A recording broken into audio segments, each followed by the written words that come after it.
مرسی T V, پیغام رحمت۔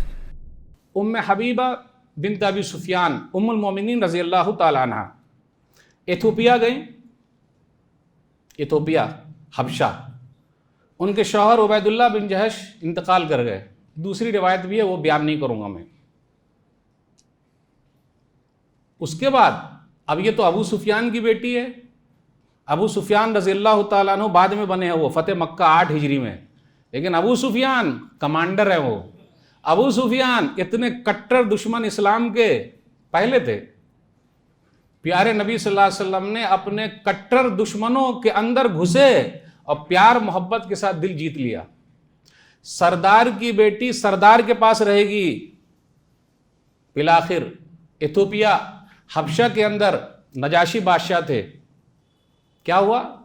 نبی صلی اللہ علیہ وسلم نے ام حبیبہ رضی اللہ تعالی عنہ سے، ام المومنین سے نکاح کر لیا۔ جیسے ہی نکاح کیا، شادی کی، ابو سفیان جو کٹر دشمن تھے، ایک بیگ محبت میں وہ چیز ان کی تبدیل ہو گئی۔ تو پیارے نبی صلی اللہ علیہ وسلم نے اس طریقے سے اپنے دشمنوں کا دل جیت لیا۔ تب آپ ہی بتائیے، دشمنی ختم کرنا اچھی بات ہے یا دشمنی رکھنا اچھی بات ہے؟ دشمنی ختم کرنا اچھی بات ہے، پیار محبت کو جگانا اچھی بات ہے۔ اور سردار کی بیٹی سردار کے پاس رہے گی، ادھر ادھر کہاں جائے گی؟ جتنی شادیاں نبی صلی اللہ علیہ وسلم نے کی ہے، وہ سب میں اللہ کا حکم ہے۔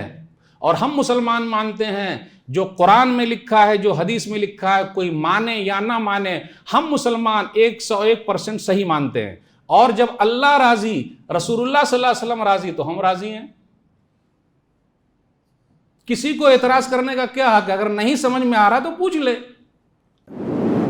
مرسی ٹی وی کے مزید ویڈیوز کے لیے ہمارے چینل کو سبسکرائب کریں اور بیل آئیکن کو کلک کرنا نہ بھولیں۔ جزاک اللہ خیر۔